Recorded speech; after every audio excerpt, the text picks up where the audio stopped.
The Hazy podcast is brought to you by EKtheDJ and Michael Reid. Join them each season as they discuss the adventures contained in various audiobooks. This season, they'll be providing reactionary commentary on the So I Got Hazed audiobook by Michael Reid. That was what we were going to be drinking for the event. Jewel screamed at us. Our jaws hit the floor. Even between the four of us, we didn't know how we were going to drink a gallon of bourbon. This wasn't like the last time we were around that Rubbermaid container. This time, we wouldn't be drinking water out of a vodka bottle. We'd be pounding bourbon out of a bourbon bottle. I knew we'd go through the whole bottle if we had to memorize its back's label. Are you going to read it again? I asked.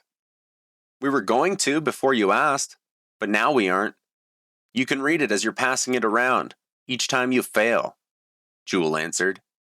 My pledge brothers looked at me with eyes of hatred. They shot me a look that only a pledge could understand, because I had just royally fucked them all. Well, go ahead. Sound it off, Jewel said. John sounded us off. When we spoke our first few words, our voices were out of synchronization. We failed, and failed again. We passed around the bottle after each failure. Swig after swig, we started down the road of no return. After 15 minutes of drinking, we were beyond hammered. We had made it 9 sentences deep into memorizing the label when the puking started. Tony was the first of us to puke, which instantly triggered James to puke. Knowles and I couldn't throw up. Usually he'd be fake throwing up at this point, but surprisingly, he was as drunk as I was. After we failed at memorizing the label a few more times, we both exploded bourbon into the container. By that point, we were extremely drunk, and it didn't matter if we puked. Surprisingly, some of the brothers grew bored of watching us puke and left, but all the sweethearts stayed. The sweethearts showed us that they were in control, and we were going to keep hating it until we were finished. When we finally got to the last couple sentences of the label, it was miraculous, considering we had gotten plastered while doing it. I don't know if you're a Family Guy or a Simpsons fan, but I think they've both done it. How their main character, so Peter or Homer, can do something miraculous only when they're drunk. So I can't remember which one it is, but one of them plays a piano only when they're drunk, and they do it amazingly. I'm pretty sure that's Family Guy because Lois is Peter's instructor. And he has to get bombed to learn? Like, okay, so that's what it is then. Yeah, she teaches him how to play piano. So I can only recite these things when I get wasted again. I can't it's buried in a place that only unlocks with booze. But these things are still stored in my brain. Alcohol recall. Alcohol recall, you betcha. Total recall. Alcohol recall. Even though we had all puked at least a handful of times, we could taste victory just a few sentences away. The taste of victory was in my mind, but the taste of bourbon was in my nose, my throat, and even my forehead. I could feel the burn of bourbon all over my upper body. It was even in the beads of my sweat that were soaking my shirt. After a grueling 40 minutes, it finally happened. We shouted our last few words from the back of the bottle's label. It's a good thing, too, because we could only see the last half-inch of liquor left in the bottle. We had done it, and we were so proud of ourselves. We simultaneously fell back onto the palms of our hands, waiting for the next haze. You know, that would be a great drinking game. You just bust out a bottle of anything, and each person has one chance to, memorize its label, or they have to take a shot. I don't think I could do that. I don't think I would survive. I remember there was 2 that we had to do, right? I honestly think that there was just the one. It was the Old Crow bottle. Mm-hmm. That's all we ate. That's all we did. And the Montezuma bottle. No, because you guys were the only ones that did Montezuma, and that's why you have Montezuma's Revenge event, and I did not. You were supposed to be part of that. I know. You and I, it's in our family. Everybody listening is like, what the heck are they talking about? But there's certain traditions that are carried on within the fraternity through lineage of brotherhood. So Eric's my big brother, and he had a big brother, and if I would have stuck around, I would have had a little brother. That's why, because you left. That's why you never had to take place in the melee. Yes. My life has been a melee, though, so I guess like it's sort of balanced out in the end. Well, one of these days I'll have to take a trip up to the cold north to visit you, and I'll have to bring a bottle of Montezuma with me. You bet, man. It's gonna be a rough night. We didn't care what they tried to make us do at that point, except the yelling. That was still annoying. Jewel yelled at us a little more, calling us pussies, and taunted us. She said that other pledge classes were able to memorize the bottle's label much faster. Then she spoke in a serious tone, as if she weren't before. I knew this because she said, "Okay guys, it's time to get serious, so listen up." Jewel began to give us a drunken soul talk. "We're here for you whenever you need us. There are going to be times we have to participate in fraternal events and help haze you guys. I'm sure you get that, right?" I tried to make this part as coherent as possible, but this was completely incoherent. It was like, and you guys get that, right? She was that blasted? All of the girls were, because they had stuck around the entire time watching a bunch of dudes puke into a Rubbermaid. I mean, what else are you going to do other than drink your sorrows away? Because I guess if you're not into that, watch people be miserable, then it's pretty jarring. Yeah. But really, this event is the only time that us sweethearts will band together to haze you guys. We do this so you know that we are an important part of this fraternity too. We help support the brothers and pledges in more ways than you'll understand in just a semester. But you'll see. For now, we're here whenever you need someone to talk to. Jewel had to sit down, but there were no chairs near her to sit in. She leaned on the wall for a second, and then Cassandra walked over to help her. She held Cassandra while she continued speaking. "Don't ever talk to a brother about quitting. Come to us. We won't make you feel bad. We'll help you when you need it most. We can help you guys when you're doing scavenger hunts, and when you need a safe place to sleep, all of our houses are open to you. We welcome you into our lives, and we want you to meet our friends and sorority sisters. We are your sweethearts, but your sisters if you need any in life." It was a nice speech, but she was drunk off her ass. It looked like she couldn't stand up straight without Cassandra's help. I thought to myself, she must have been really drunk for me to notice, because I was extremely drunk. Imagine actually swigging down a bottle of bourbon with 3 other friends, like a gallon, and you noticing that somebody else is drunk. Wow, she's really drunk. If I'm putting away liquor with friends and I notice that someone else is drunk, I immediately become self-conscious and I'm like, "Oh God, how drunk am I?"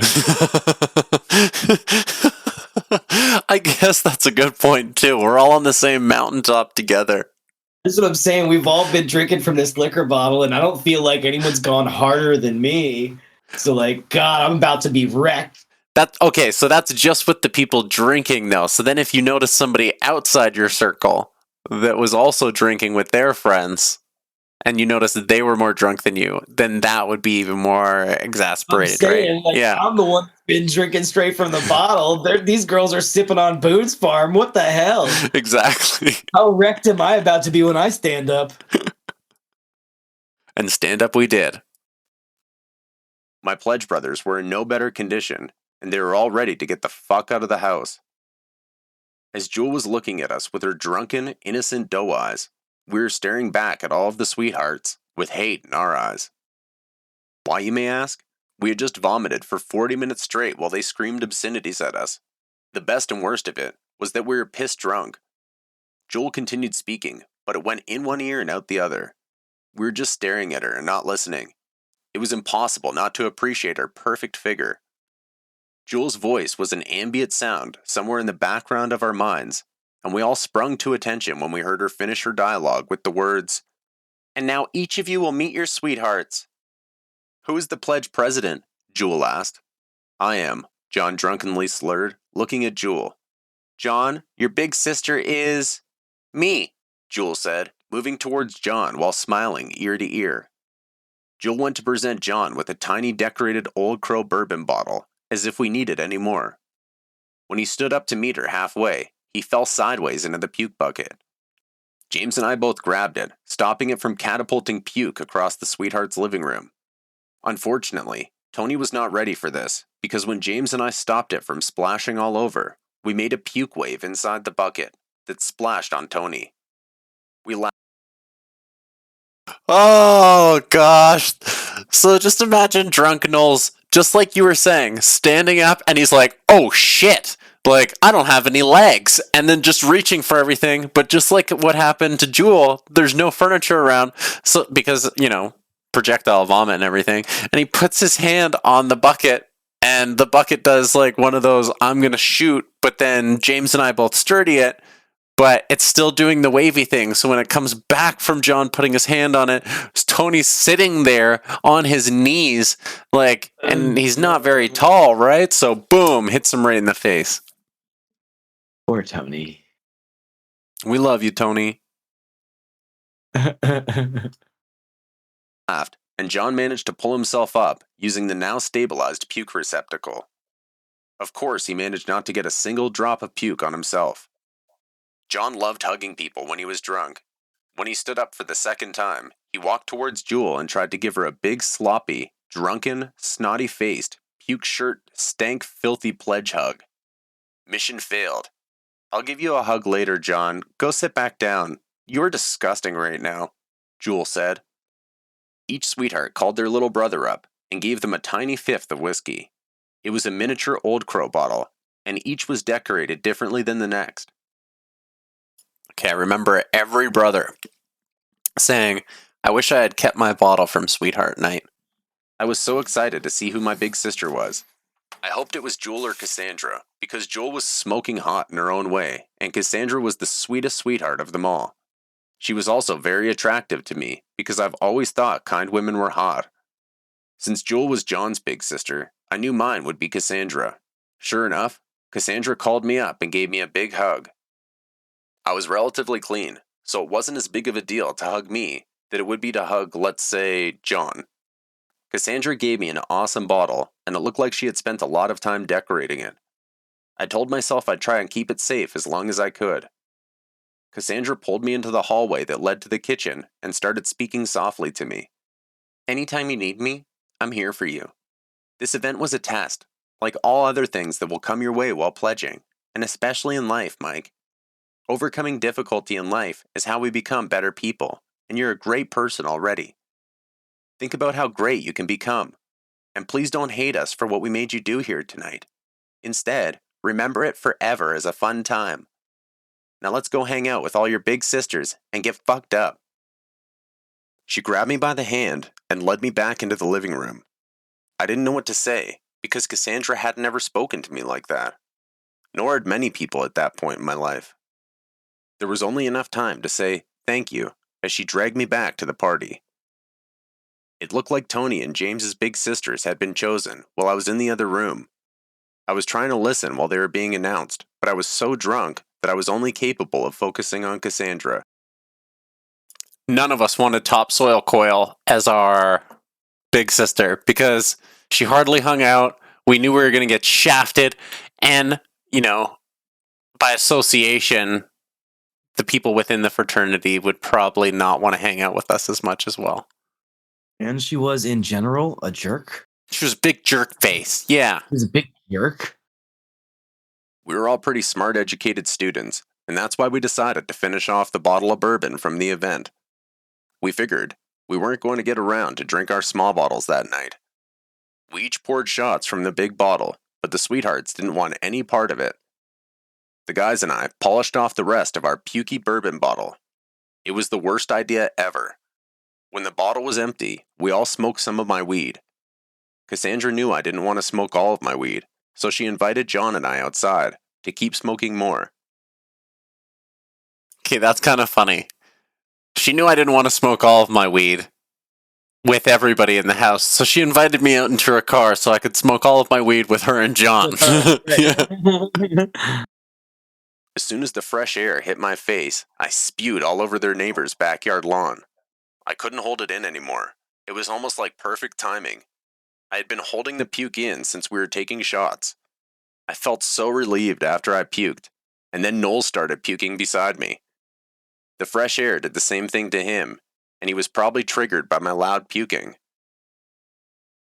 Imagine being Cassandra, though, and you just walk outside with the two guys, you're getting ready to smoke some weed, and one starts violently puking, and you're like, oh, that's gross. So, yeah, well, he's puking. Do you want to... Oh, now you're puking. Okay, that's great. Now I'm outside with two puking guys. I'm gonna go. Yeah, but she stayed. She stayed, and that's what makes this next part of the story great. When we finished, we wiped our mouths on our dresses and followed Cassandra to her car. She had been watching us. Okay, sorry. The best part of that is that you're with two guys that are in dresses, and they're both violently puking on somebody's lawn. That would probably be the peak of the story, right? I forgot the entire time we're in dresses, so now Tony's dress is covered in puke. That makes it even better. It does. And asked if we were okay. John and I both laughed, like it was a regular occurrence for us pledges. I still hated all of the sweethearts for screaming at me, and until pledging was all said and done, it was still us versus them. For now, I was going to enjoy some cannabis with my new big sister, who thought very highly of me, and my best friend, who had just puked beside me for 40 minutes, and performed an encore presentation with me just a few minutes prior. As for the event, though, the hardest part of the night was over. The only difficult challenge that remained would be getting back to my dorm room safely. We packed up John's bowl and passed it back and forth between us all. We talked about the event while we proceeded to get baked. John and I were beyond fucked up at this point. I couldn't believe James and Tony were still inside the house drinking. I looked down in my lap and was thankful I got Cassandra as a sweetheart as I closely examined the bottle she had given me. We packed up John's bowl and passed it back and forth between us all. We talked about the event while we proceeded to get baked. John and I were beyond fucked up at this point. I couldn't believe James and Tony were still inside the house drinking. I looked down in my lap and was thankful I got Cassandra. You know what? Doubles happen. Doubles happen when you have a half a day of audio. Because to listen and hear a half a day of, even if you've listened to it a couple times, you've lost 36 hours of your life. And I will tell you what, I lost 5 months of my life and I'm still finding doubles. I will make a revision one day, but it's not any day soon. That's fair. Cassandra is a sweetheart, as I closely examined the bottle she'd given me. It was actually a pretty neat gift. Cassandra told me that we couldn't have bottles in our dorm room, so it'd be in my best interest to hide it in my room or take it back home to Virginia Beach on the next break. I was so appreciative that I kept rubbing my thumbs over the decorative glitter-covered bourbon bottle. I was high and sitting there stroking my trophy after a long night of challenging endeavors. I just wanted you guys to know I'm proud of both of you for coming so far. That's why I saved you guys tonight. You worked hard on that scavenger hunt, Cassandra said. What do you mean? I asked. Come on. For one, you guys didn't make it to the dark side, so you never made it to the Tri-Chi house. And two, none of those signatures were from girls in Tri-Chi. What do you mean? Noel said, repeating my question to her. None of the names on your asses are girls that are in Tri-Chi. They are all fake names, Cassandra said. John and I both looked at each other and burst out laughing. We had been taken into an apartment by 4 random girls from off the street while having bottles thrown at us and had our asses signed, all under false pretenses. We were under the impression that at least one of these girls knew a Tri-Chi girl. These girls weren't even friends with any Tri-Chi girls. They were just 4 random girls. We had been tricked, and somehow, through our ignorance, we managed to trick the sweethearts too. What a twisted circle we were in. That's classic, I said. Thanks, Cassandra. So she covered for us. Remember when Kyle said, hey, those aren't real girls? And we said, yes, they are. we didn't know any different, right? So, like, the lie was not even a thing in our minds. This was the truth in our minds. Who would randomly invite us up? Sorry to interrupt you. That's awesome. Yeah. So, on our sweetheart night, we were looking for signatures. We got brought into a random girl's house, girl's apartment, and they forged signatures of other girls that they may or may not have even known. This is the life I've led. And this was at 18 years old. It's you guys were lucky. You incredibly lucky to have gotten away with what you got away with so far. Absolutely. So we're in dresses, and the night is still going on for another minute or so. So buckle in. No problem, she said, and we all continued drinking and smoking in her car. John, Cassandra, and I sat in Cassandra's car for who knows how long, smoking and drinking. John and I both drank our sweetheart bottles entirely. I remember asking Cassandra to roll down her car window so I could puke out of it. She laughed at me and said just get out and puke on the grass. So I did, and when I was done, I got back into the back seat of the car. I felt refreshed, but something was slightly off. I was even drunker now. I remember staring at the Old Crow bottle that Cassandra had given me with very cloudy vision. I wanted to keep it safe and protect it from getting broken, like all my predecessors before me hadn't done. I still feel like that's one of the best ways to gauge how drunk you are. Like, the more blurry your vision gets, that's how drunk you really are until it blurs out and you're dead. It's like a video game. It's like Black. Yes, absolutely. Like you've been bitten by a zombie. And regretted. I knew I was slipping into the zone of forgetting. I wanted to get home and write down what happened in my journal, so I didn't forget about anything. I also wanted to save my bottle before my drunken ass destroyed it. This is when the blackout officially begins, because the last thing I remembered was looking at that bottle. I kept telling myself that I was on the verge of blacking out, and I just wanted to end the night with a good smoke. I was probably just thinking about passing out in an undersized, uncomfortable dorm room bunk bed.